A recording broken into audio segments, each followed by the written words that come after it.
नारायण नारायण नारायण नारायण। हरे राम राम राम हरे हरे, हरे कृष्ण कृष्ण कृष्ण हरे हरे। हरे राम राम राम हरे हरे, हरे कृष्ण कृष्ण कृष्ण हरे हरे। हरे राम राम राम हरे हरे, हरे कृष्ण कृष्ण कृष्ण हरे हरे। हरे राम राम राम हरे हरे, हरे कृष्ण कृष्ण कृष्ण हरे हरे। प्यारे साथियों, भाइयों बहनों, आज पुनः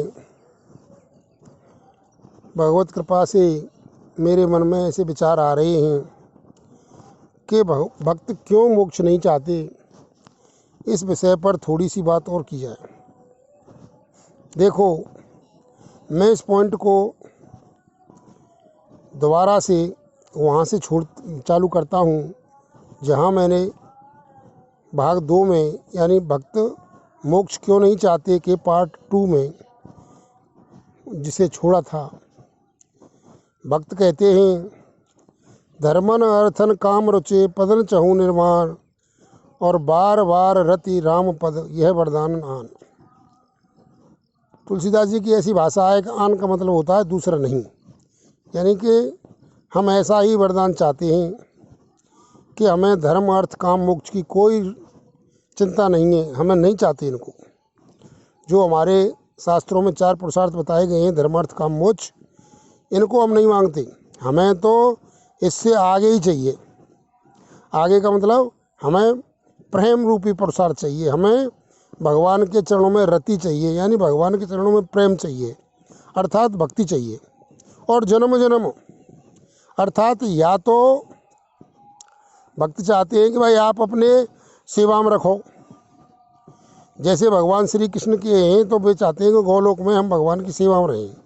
भगवान राम के भक्त हैं तो वो चाहते हैं कि भाई साकेत लोक में हम भगवान के चरणों की सेवा में उनके नित्य रहें, यानी द्वैत बना रहे और उनकी सेवा करते रहें। और जैसे दूसरे लोग हैं, जैसे वैकुंठ में नारायण के सेवक हैं, या शिवलोक में शिव जी के हैं, जैसे अन्य अन्य लोकों में बने रहें। समझ में आ रही बात। लेकिन हम धर्म नहीं चाहते, ना हम अर्थ चाहते हैं। मतलब हमारा ये स्पेशल मांग नहीं है कि भाई हमें पैसे वाले हो जाएं, कि हम बड़े धार्मिक कहलाएं, अथवा हमारी सारी कामनाएं पूरी हो जाएं, या हम मुक्त हो जाएं, यानी मोक्ष मिल जाए। ये हम नहीं चाहते। हम क्या चाहते हैं कि हमारी भगवान के चरणों में भक्ति बनी रहे। हम द्वैत भाव को स्वीकार करके भगवान से अलग रह करके भगवान के श्री विग्रह का दर्शन करते रहें, उनकी सेवा करते रहें। इसके लिए चाहे हमें कहीं भी भेजो, लेकिन एक बात है कि भाई हमारी भक्ति परमानेंट बनी रहे। हमें आपके दर्शन का सुख हो। अब एक बात याद करो कि भाई जो आदमी हमारे चारों पुरुषार्थों को नहीं चाहता है, जो व्यक्ति या जो आत्मा या जो जीव, जो कुछ भी कहो आप, मतलब भाई सबसे बड़ी स्टेज क्या है? सबसे बड़ी स्टेज है भगवान की भक्ति। क्यों? क्योंकि वो क्या मान रहा है कि सामान्य रूप से सबसे बड़ी स्टेज है मोक्ष। अब मोक्ष को भी वो लांग रहा है। उसने तो मना कर दिया, धर्म अनर्थन काम रुचि परंतु पदा न चहु निर्माण, और जन्म जन्म रति राम पद यह वरदान नान। तो आप समझिए कि उस भक्त की अवस्था कहाँ है, अवस्था उसकी योग्यता कहाँ है। उसकी योग्यता मान लो कि मोक्ष तक जाने की है। भाई कोई ऐसा लल्लू पंजू तो है नहीं वो कि उसकी योग्यता तो 100 रुपये की है और वो कह रहा है साहब मुझे नहीं चाहिए, खरबपति नहीं बनना मुझे। अरे खरबपति कहाँ है, वो तो 100 रुपये का है। लेकिन यहाँ हकीकत में भक्त की योग्यता कहाँ है? वो मोक्ष तक जा सकता है, लेकिन वो मोक्ष नहीं चाहता।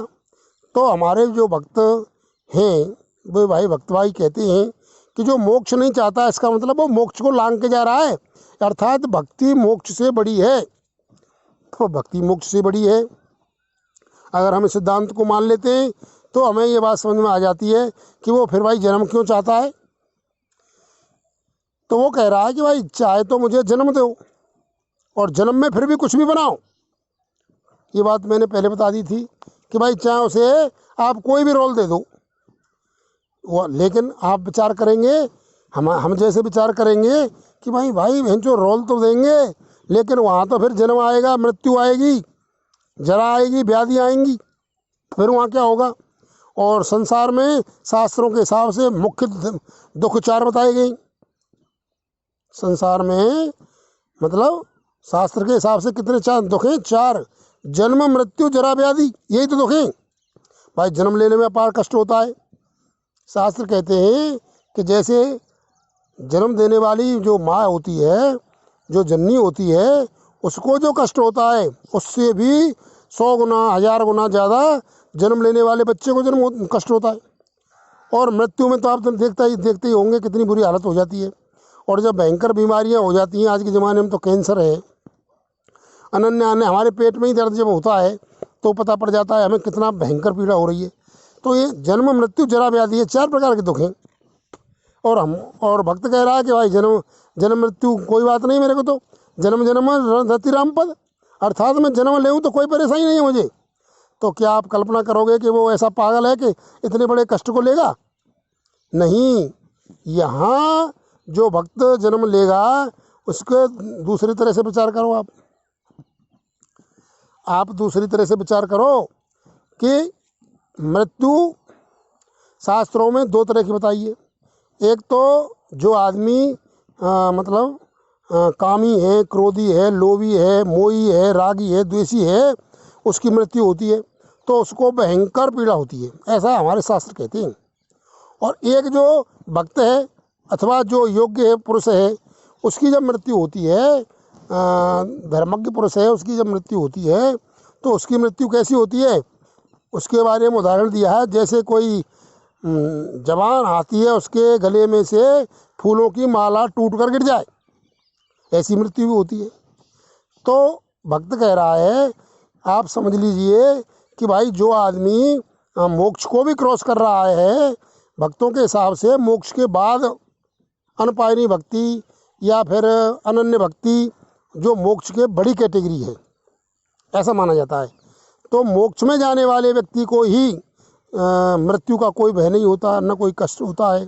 तो आप सोचिए कि जो मोक्ष को भी पार जा रहा है, मोक्ष से भी बड़ी चीज़ मांग रहा है, क्या उसको जन्म और मृत्यु और जरा और व्याधि का दुख होगा? मेरे हिसाब से नहीं।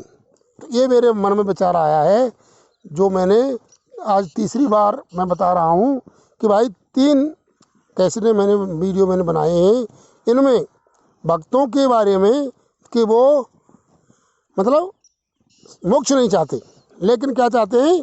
भक्ति चाहते हैं। तो वो क्यों चाहते हैं? क्योंकि नंबर 1 तो मैंने बार बार बता रहा हूँ कि भाई भगवान के दर्शन का फल, भगवान के जब साकार हम दर्शन भगवान की कृपा से करते हैं तो वो इतने आनंददायी हैं, इतने आनंददायी हैं कि मोक्ष का सुख तो 2 कौड़ी का लगता है। समझ में आ रही है बात? नंबर 1।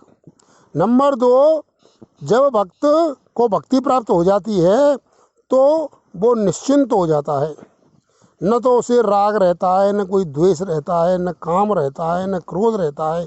वो सिर्फ जीवन को, मैंने बता दिया, एक एक्टर की भांति, एक अभिनेता की भांति रोल करता है संसार में।